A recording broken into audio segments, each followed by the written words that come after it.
My twin sister was the golden child in my dad's eyes, but she treated him like nothing until he was dying. My family was once incredibly close, but everything changed in 2003 when my dad, Mark 55, found out that my mom 54 had been having an affair with John 54, my dad's childhood best friend. John wasn't just a friend, he was more like a brother to my dad. He was the best man at my parents' wedding. My dad begged my mom to stay, to work things out, but she left him for John. They divorced, and within 5 months, Mom married John.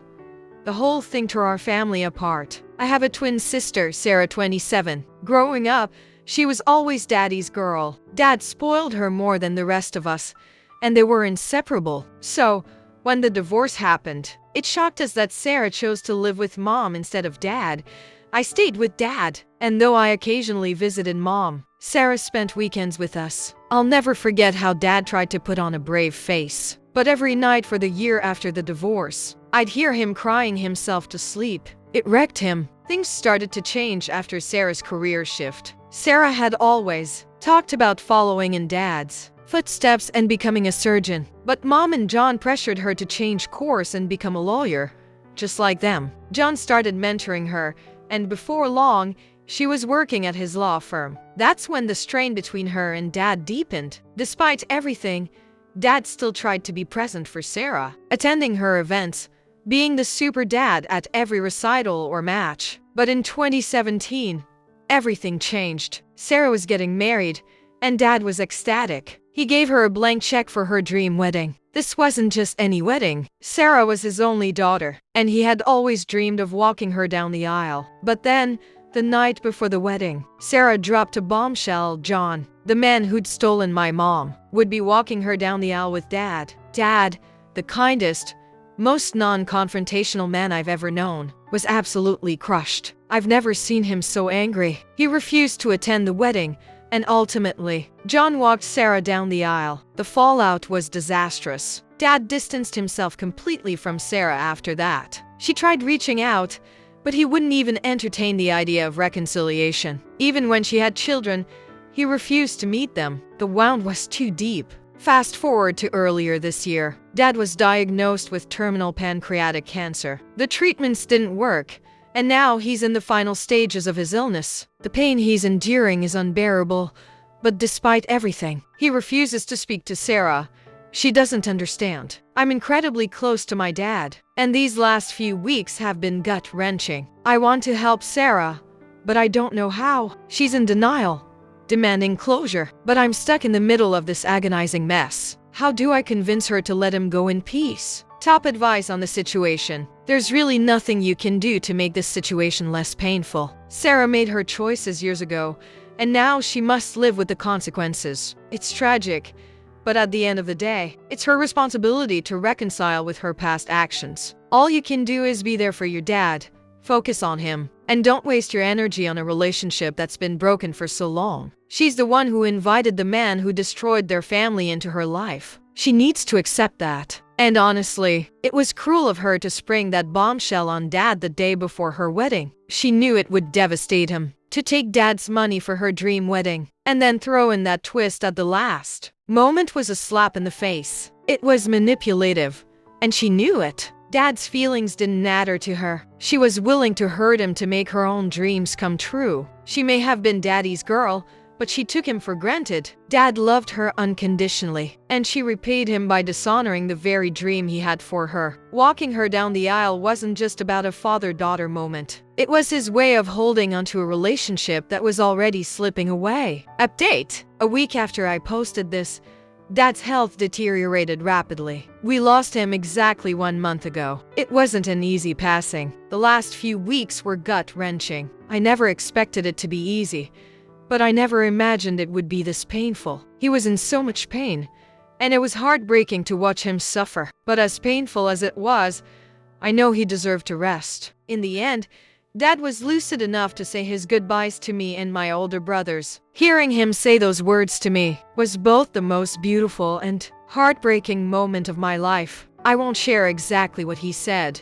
It's too personal. But I'll never forget the way he kissed my daughters on the forehead, telling them to be good girls and that he loved them. I wish they were old enough to understand how important those words were. It hurts like hell that they won't get the chance to really know him. And the worst part, Sarah wasn't there. Dad never spoke to her again. He didn't want to. I tried to talk to him about her, but his pain and the years of hurt were too deep. He couldn't do it. The silence between them in his final days is something I'll never be able to fix. And it's something I know Sarah will carry with her for the rest of her life. She began to grow more frantic with each passing day, as though hoping somehow some miracle would occur to reverse everything that had happened. But despite her desperate wishes, he passed away. While his death was inevitable, the finality of it still hit her hard, and she couldn't come to terms with it. We all knew it was coming, but she was in denial right up until the very end. The funeral was beautiful, though tinged with sadness. A lot of people came forward to share their stories, recounting the memories they had of him, the impact he had on their lives. I tried to hold it together,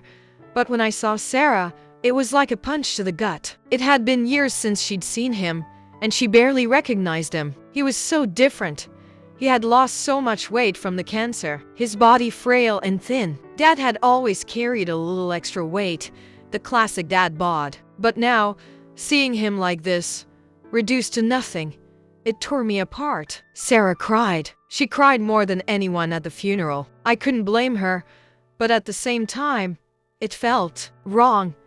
Where had she been all this time? When it mattered most, she chose not to be there for him. That was the hardest pill to swallow. Mom and John tried to show up, like they had some right to be there, and my uncles had to physically kick them out. Good riddance, I thought. When it came to Dad's will, there were no big surprises. He came from old money, the kind that comes with generations of wealth tied to petrochemicals. We knew he had the means to leave us all comfortable. The properties, the money, everything was divided equally among us kids, including Sarah.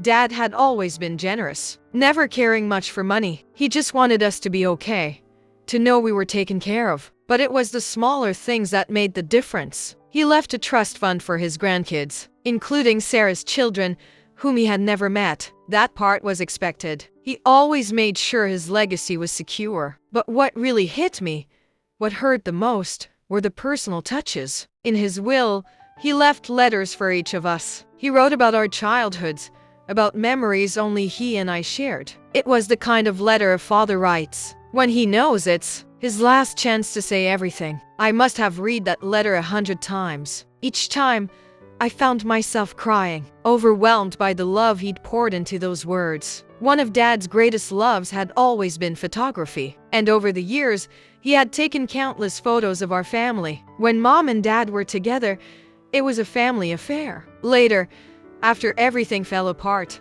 the photos still carried our stories. Each of us received a photo album filled with images from our childhoods. On the back of every photo, he had written a memory where it was taken, the significance of that moment. It was a gift, a beautiful, thoughtful gift from a man who had always been present, always cared. But then I saw Sarah's album. There was nothing behind her photos, not a single word. It was just pictures, no notes, no personal touches. When she saw this, it shattered her. She had a breakdown. The guilt consuming her. It tore at her. The regret. And it hasn't stopped. She ended up in the hospital for a week, struggling to handle the emotional weight. She's doing better now, I guess, but it's hard to watch. She cries often, still lost in her own pain. But I try to be there for her, to help her heal. We're hopeful for her recovery, but it's still tough. And then, as if everything wasn't complicated enough, something else happened. My wife and I discovered that we're expecting another child. It wasn't planned. We didn't even think it was possible, considering the changes in her birth control routine. But here we are, expecting again. It's early, and we haven't told anyone yet. But this news brings a new wave of emotion. I'm angry. Angry that my future child will never get to meet the man who was supposed to guide me through parenthood. Dad was always there for me with my daughters, teaching me, showing me how to be a good father. Now, I have to do it without him. The idea of raising my kids without him breaks me. What if I can't do it like he did? What if I'm not as good a father as he was? It feels unfair. It feels like I've been robbed of something so precious. He was supposed to be there to help me, to watch my kids grow up. And now, He's gone. I spend a lot of time thinking about the what ifs. What if Sarah had been there for him? What if she hadn't made the choices she did? I know it doesn't change anything, but it hurts. It's hard to accept that sometimes life just isn't fair. I'm struggling with that reality, but I try to push forward for my kids, for the family that's left. I want to thank everyone who reached out, who offered their advice and support. I was so lonely during that time. I still am. But your words meant the world to me. It's not easy, and the situation still feels so bitter. The grief is overwhelming. Someone said something to me that stuck. Your amazing dad did his job. He gave you everything he could pass on to you. Now it's your turn. Live by the lessons he taught you. Take all the good he gave you and pass it on. And you know what? That's exactly what I plan to do. I'll hold on to his memory. I'll make sure my kids know the kind of man he was. They may never meet him, but they'll hear the stories. They'll know how much he meant to me. And as for Sarah, I can't help but wonder what went through her mind. To ask Dad to walk her down the aisle with John, after everything he did, everything he lost. It just seems so out of touch, so hurtful. It was like she didn't understand the depth of the betrayal. Did she know how much it would hurt him? It's hard to believe she didn't. She took his love for granted, used him for everything he could give her, and then threw him away. It wasn't fair to him, and I think she's starting to realize that now. But life goes on. All we can do is move forward, carrying his memory with us. I'll do my best to be the kind of father he was to me, to my kids, and hopefully, they'll feel his love through me. And maybe, just maybe, that will be enough. It's hard to put into words just how devastated I feel. When my father, Mark, passed away, the pain was almost unbearable. He had fought through the cancer with strength, but it was the emotional toll that really broke him. The weight of the past, his divorce, the years of hurt and betrayal, seemed to haunt him in his final days. He had been so bitter, especially when it came to Sarah, my twin sister. Sarah and I used to be so close, growing up, sharing everything. But after the divorce, things between Sarah and Dad changed. She had chosen to live with Mom, leaving Dad to navigate his grief alone. It was a decision that would come to define so much of our family's dynamic. And in the end, I think it was the one thing my dad couldn't forgive her for. When I think back on it now, I can't help but wonder if the breakdown in their relationship could have been avoided. If only Sarah had stayed with him, even just for a while longer. Maybe Dad would have found the strength to heal. But the damage was done, and after that, their bond was never the same. The tension grew over the years, and when Sarah chose to have John, the man who had been part of the affair, walk her down the aisle at her wedding, I knew it would destroy him. The timing was cruel, and the fact that Sarah didn't see it only made things worse. Dad's pain was palpable, and I could feel it. To him, it was as though Sarah had spit on his last effort to hold the family together. I remember the arguments, the long silences, and the cold distance. The more he withdrew, the harder it was to reach him. By the time of his death, their relationship was in tatters, and Sarah hadn't spoken to him in months. The regret she would later carry was a heavy burden, but it was too late to undo the damage. At the funeral, everything came crashing down. It wasn't just the loss of Dad that devastated me. It was the hollow emptiness of seeing Sarah there, crying but distant. The fact that John, her stepdad, showed up, the man who had torn apart the family, was a slap in the face. How could they have the audacity to stand there and pretend they had any right to mourn him? They weren't even truly there for him in his final days. It wasn't just that John was there. It was the cruelty of it. They didn't even attempt to understand how deeply they had hurt Dad. The betrayal went beyond the affair. It was in how they chose to be absent when he needed them most. Sarah never received a personal letter from Dad. In his will, he had written heartfelt letters to each of us, recounting memories, offering advice, and sharing his love. Each letter was a gift, a final attempt at healing old wounds. For me, it was an emotional lifeline. I read it over and over again, crying each time, overwhelmed by the love and care he poured into those words. The photos he left us, albums filled with memories of us growing up, were proof of the bond we had once shared. But for Sarah, there was nothing. No letter, no words behind her pictures. The empty pages said everything. It was a slap in the face, and she couldn't handle it. Her breakdown was inevitable. She had been living with guilt for so long, but the reality of being cut out of his final moments, of not having his love in those last weeks, shattered her. She ended up in the hospital for a week, unable to cope with the emotional weight. It wasn't just the loss of Dad, it was the loss of any chance at redemption. I can't say I didn't feel some anger toward her,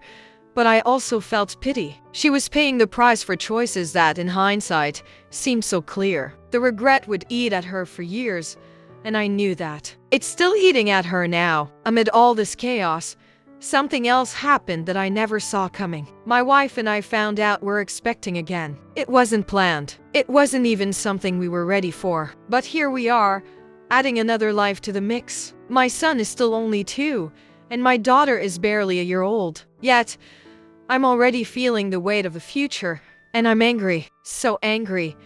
I'm furious that my dad won't be around to meet this child, to give me the guidance he gave me when I became a father. He was supposed to be here for this. He was supposed to watch my children grow, just like he watched me. But instead, he's gone, and I'm left with the legacy of an unhealed family. I know that my kids will never get to know the kind of father he was to me. It's not fair. It's not right. He was supposed to help me. He was supposed to be here when things got tough. And now, I have to raise my kids without him. Without that wisdom, without his reassurance. It's hard to let go of the what-ifs. What if Sarah had done things differently? What if she had stayed with Dad, shown him the love he needed? Would things have been different? Maybe not. Maybe this was always going to be the way things turned out. But the unfairness of it eats at me. I wish he could have had the chance to be there for my children. I wish I could have told him one last time how much I needed him. It's hard to reconcile my feelings. Part of me wants to be there for Sarah, to help her through this guilt. But another part of me is so angry that she missed so much. I'm angry that she made the choices she did,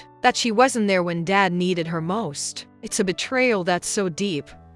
I don't know if I can ever fully forgive her. And then, as if everything isn't complicated enough, Sarah had the audacity to ask me to be at her wedding. She wanted me there, to forgive her for all the damage she caused. It's as if she doesn't even understand the weight of what she's asking. I couldn't bring myself to go. She betrayed Dad, and by extension, she betrayed me. I couldn't just show up and pretend like everything was okay. I told her no. I hung up the phone without explaining why. She doesn't get it. My family doesn't get it. They all abandoned me when I needed them most. They never gave me a chance to explain myself. Never considered that maybe, just maybe, I wasn't the villain they painted me to be. They disowned me for something that wasn't even my fault. And now they expect me to just forgive and forget. They made their choice, and now I'm living with the consequences. It's been 2.5 years since all this started. I've moved away, built a new life for myself. I focus on my job, on the gym, on being a father to my kids. But the pain of losing my family, the pain of not having anyone to turn to,